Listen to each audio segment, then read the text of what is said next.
नमस्कार किसान भाइयों, किसान हेल्पलाइन से मैं गौरीशंकर पाटीदार। आज हम पहुंचे हैं मंदसौर जिले की मंदसौर तहसील का ये गांव है पालेड़ी, जहां पर हम जानेंगे किसान से अफीम के बारे में कि अफीम की जो तैयारी करते हैं, खेत की तैयारी किस टाइप से करते हैं, अभी तक उन्होंने क्या क्या चीज़ दिया है। और इनकी जो अफीम जो आप देख पा रहे होंगे मेरे पीछे, जो इनका अफीम का जो प्लॉट है काफ़ी अच्छी अवस्था में चल रहा है, काफ़ी अच्छा फूटा हुआ भी है। एक पौधे पर आप देखेंगे 3-3, 4-4 डोड़े आ रहे हैं। तो किसान ने ऐसा उसमें क्या चीज़ डाला है उसके बारे में उससे क्लियर जानकारी लेंगे।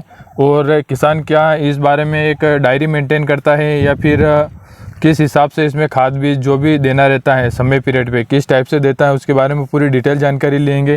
क्योंकि मालवा में इसे काला सोना के नाम से जानते हैं। तो इसके बारे में आइए हम पूरी जानकारी किसान भाई से लेते हैं कि किसान ने कब इसे लगाया था, किस समय इसमें क्या क्या खाद बीज दिया है, और किसान कितने टाइम की जो फसल होती है कितना इसमें ये रहता है, इसमें वो सारी जानकारी हम किसान से ही जानेंगे।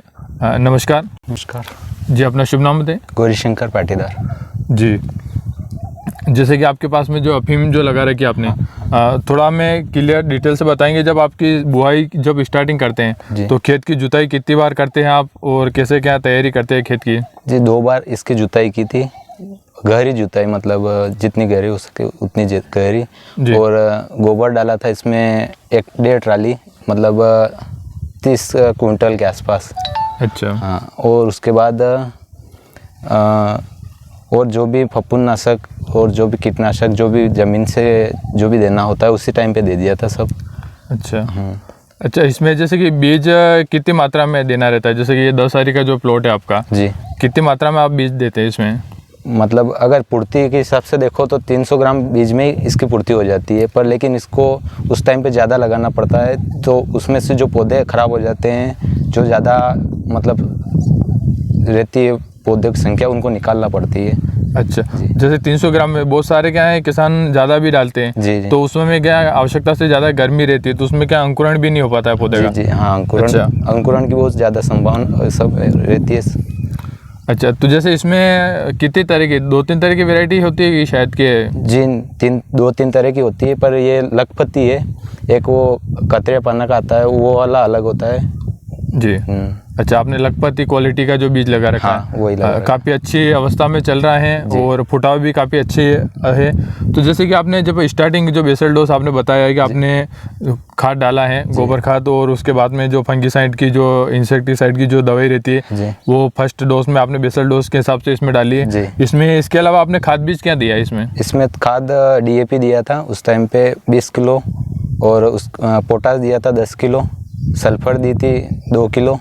अच्छा। और जो भी न्यूट्रिशन रहते हैं वो सब दिए थे। माइक्रो न्यूट्रिएंट्स आपने बेसल डोज में ही दे दिए थे? वो उसी टाइम। अच्छा, ताकि पौधा स्टार्टिंग से ही स्वस्थ खड़ा रहे और अच्छी उसकी चाल बने। जी। अच्छा, इसके अलावा मेरे को बताइए कि जैसे कि आपने जो बेसल डोज में जो चीज़ डाली थी, क्या आपने उसको वापस रिपीट किया या फिर वही स्टार्टिंग में डाला था वही? जी, रिपीट तो किया। 4 3 पानी पिलाने के बाद चौथे पानी में हमने DAP फिर दिया था, उसमें 15 किलो गोल बना के पानी के साथ लगाया था। उसमें फफूंदनाशक भी दी थी ज़मीन से। अच्छा। अच्छा, इसके अलावा जैसे कि आप जो फफूंदनाशक और इंसेक्टिसाइड खाद या बीज देते हैं, तो आपने क्या एक डायरी मेंटेन कर रखी है या फिर आपको पौधे की अवस्था के हिसाब से या फिर जो क्लाइमेट है तो उसके हिसाब से आप उसमें परिवर्तन करते रहते हैं? अधिकतर मतलब बीमारी के हिसाब से उसको कंट्रोल करना पड़ता है, मतलब कौन सी दवाई बीमारी के ऊपर चलती है। अच्छा। अच्छा, जैसे कि आपने इसमें अभी तक कितना स्प्रे कर चुके हैं आप? मतलब इसमें 4 स्प्रे हो चुके हैं अभी तक, शुरू से आखिरी तक 4 स्प्रे। हाँ। अच्छा, तो स्प्रे में ज़्यादातर आप क्या यूज़ करते हैं? फंगीसाइड इंसेक्टिसाइड के अलावा भी कुछ माइक्रोन्यूट्रिएंट्स देते हैं इसमें? जी नहीं, उसमें साथ में कुछ नहीं देते हैं, सिर्फ फंगीसाइड इंसेक्टिसाइड ही देते हैं। जैसे कि किसान भाइयों, आपने जाना कि ये जो खेती करते हैं अफीम की, तो इसमें फंगीसाइड और इंसेक्टिसाइड के अलावा इसमें दूसरा स्प्रे नहीं करते हैं। माइक्रोन्यूट्रिएंट्स और जो भी चीज़ देते हैं वो ज़मीन से देते हैं, गोल बना के देते हैं, ताकि पौधे, क्योंकि ऊपर से भुड़काव विधि से अगर देते हैं तो पत्ते पे टिक जाता है, जिससे पत्ते खराब होने की संभावना ज़्यादा रहती है, तो पानी के साथ गोल के देते हैं। अच्छा, वाटर सोल्यूबल में भी ऐसे और कोई चीज़ दी थी आपने इसमें? जी, 00 50 और 52 34 दिया था साथ में 2 किलो इस गई बार में। अच्छा, तो दोनों एक साथ मिक्स करके क्या अलग अलग पानी? गोल अलग अलग बना दिया था, पर पानी में एक ही साथ में दिया था। अच्छा, 0-34 और 0050 का गोल अलग अलग आपने दिया था, लेकिन पानी में एक ही साथ चलाया था इसको। उसके साथ में बायोजाइम की ड्रिप थी और BSF की फफूंदनाशक थी, जो अभी इस बार पानी के साथ दी थी। अच्छा, इस बार जो अभी आपने पिलाया है, इसमें आपने उसको दिया है। हाँ। अच्छा, जैसे कि आप भी जो आपकी फसल जो देख पा रहे हैं पीछे, कितनी टाइम की हो चुकी है, कितनी अवस्था की हो चुकी है? ये अपने हैं 25 अक्टूबर की है फसल। 25 अक्टूबर की? हाँ, 25 अक्टूबर की। हाँ, काफ़ी अच्छी आपकी है, हरेपन पे भी है, और अभी जैसे कि हम देख पा रहे होंगे इसमें भी कोई बीमारी नहीं है, और जो फुटाव जो है काफ़ी अधिक मात्रा में फुटाव है, जैसे कि देख पा रहे होंगे इसमें 4-4, 5-5 के पौधे भी हैं कोई। हाँ, ये जैसे कि देखो इनमें 3 और निकल रहे हैं अभी। ये निकल रहे हैं अभी।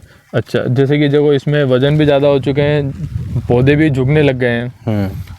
अच्छा, मेरे को एक चीज़ बताइए आप इसमें कि जैसे कि बहुत सारे किसान क्या हैं कि खर्चा तो आवश्यकता से ज़्यादा करते हैं। जैसे कि एग्जांपल मान लीजिए, मैं आपको बताऊं कि 2 हेक्टेयर में जहां पर जो खर्चा किसान करता है दूसरी फसलों में, वो आपके 10 आरी में ही कर देता है। तो मैं किसानों से आपकी जो समझाइश के हिसाब से मैं अगर कहूँ कि आप किसानों को क्या चीज़ बताएंगे, कैसे क्या इसमें दवाई देना रहता है? बहुत सारे किसान क्या करते हैं कि जहाँ पर 10 किलो 15 किलो की ज़रूरत होती है, वहाँ 20 किलो 25 किलो भी देते हैं। तो क्या ओवरडोज से इसमें कोई साइड इफेक्ट भी होता होगा? नहीं, उसमें होता है ना, पत्ते जो मतलब पौधे के जो तना है वो ये होता है, फटता है। अच्छा, हाँ। अच्छा, आवश्यकता से ज़्यादा खाद बीज अगर अपन देते हैं तो पौधे का जो पत्ते भी पीले पलासपन पे आ जाते हैं। पत्ते भी पीलासपन पे आ जाते हैं।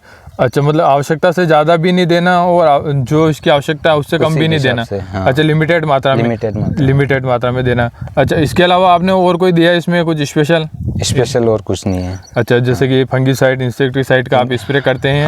और बेसल डोज के साथ में इसके बाद में नेक्स्ट में आपने DAP ये दिया है।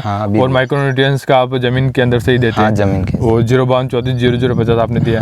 अच्छा, जब इसमें जैसे कि चीरा की अवस्था कितने टाइम में इसमें चीरा लग जाएगा? जैसे अभी हम देख पा रहे होंगे बहुत सारे डोड़े हैं, तो इसमें जैसे कि रहता क्या है, कैसे पता चलता है इसमें कि चीरा लगाने जैसा हो गया है कुछ? मतलब ये थोड़ा टाइट हो जाता है, मतलब ये अभी नरम है, अभी मतलब 10 एक दिन बाद इसमें चीरा लगना स्टार्ट हो जाएगा। अच्छा, 10 दिन ये अभी थोड़ा नरम है, थोड़ा टाइट हो जाएगा। अच्छा, नरम में थोड़ा। और अच्छा, ये वाले थोड़े बड़े हो जाएंगे।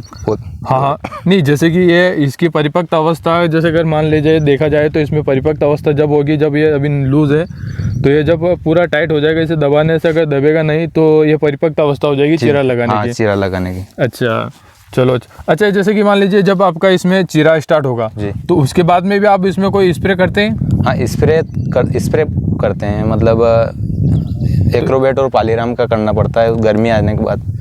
सफ़ेद मच्छी की शिकायत ज़्यादा रहती है गर्मी में। अच्छा, एक्रोबेट पालीराम का, तो क्या उसको रिपीट में जैसे कि आप कितने टाइमिंग में करते होंगे? मतलब 15 दिन तो निकालना ही पड़ता है, मतलब एक स्प्रे आज किया तो उसके बाद 15 दिन बाद दूसरा। तो रिपीट में आप उसी को स्प्रे करते हैं? हाँ, कर सकते हैं ना। अच्छा, तो जैसे कि बहुत सारे किसानों के मन में डाउट रहता है कि जैसे मान लीजिए किसी ने टाटा मास्टर एंट्रोकोल का स्प्रे किया है, एग्जांपल मान लीजिए, उसके बाद में उनको नेक्स्ट स्प्रे करना है तो उन्होंने पॉलीराम एग्रोबेट का कर दिया। उसके बाद में किसी को ज़रूरत लगती है तो क्या फिर वो रिपीट में टाटा मास्टर का कर सकता है या फिर पॉलीराम एग्रोबेट ही करना पड़ेगा? पॉलीराम एग्रोबेट का कर सकते हैं। टाटा मास्टर उस टाइम पर सफ़ेद मच्छी के लिए नहीं होती, वो काली मच्छी के लिए होती है। अच्छा, हाँ।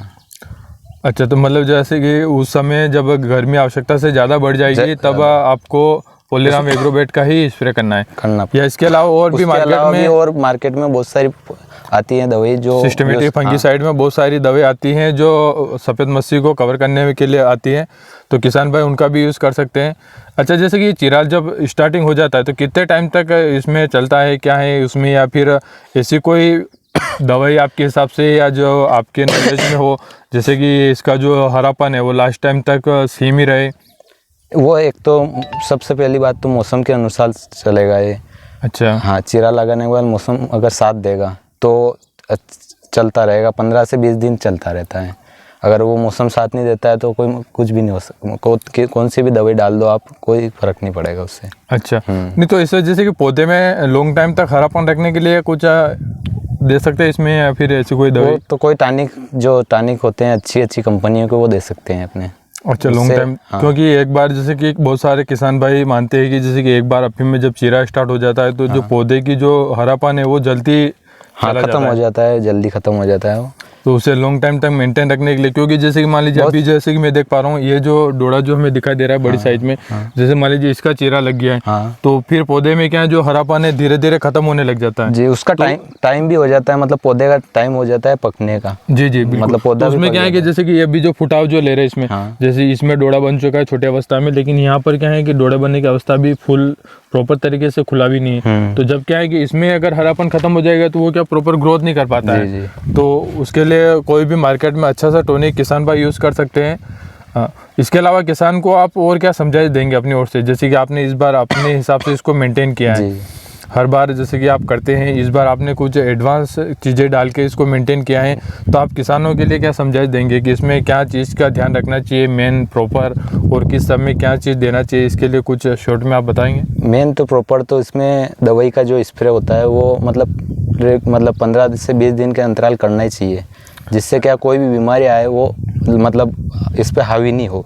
पौधा ये पौधा अफीम का पौधा एक ऐसा पौधा है जो बीमारी को सहन नहीं कर पाता है, मतलब देखते ही खराब हो जाता है पौधा। अच्छा, काफ़ी नाजुक अवस्था में रहता है। बहुत नाजुक अवस्था में है। अच्छा, यानी कि किसान भाइयों का मतलब इनकी तरफ से एक ही सजेशन है कि चाहे आपके पौधे के अंदर बीमारी हो या ना हो, 15 से 20 दिन में आपको फंगीसाइड इंसेक्टिसाइड का स्प्रे करते रहना चाहिए, ताकि इसमें बीमारी ना आए, क्योंकि काफ़ी नाजुक अवस्था में पौधा है, औषधि पौधा है, और कोई भी बीमारी इस पर ज़्यादा अटैक करती है तो पौधा जल्दी ख़राब हो जाता है। तो उस नुकसान से बचने के लिए किसान भाइयों से निवेदन है कि वो समय रहते स्प्रे कर दे, ये ना सोचे कि अभी मेरा पौधा अच्छी अवस्था में चल रहा है, क्योंकि मौसम का अपन कह नहीं सकते कि मौसम कब चेंज होगा, कब क्या हो सकता है। तो इससे किसान भाई पहले से अलर्ट रहें, ताकि उसकी जो फसल है लॉन्ग टाइम तक अच्छी चलेगी और उसमें हरापन रहेगा, डोड़े की साइज़ जो है वो भी काफ़ी अच्छी बनेगी। तो किसान भाइयों से यही निवेदन है, आपने हमें बहुत जानकारी दी, उसके लिए बहुत बहुत धन्यवाद।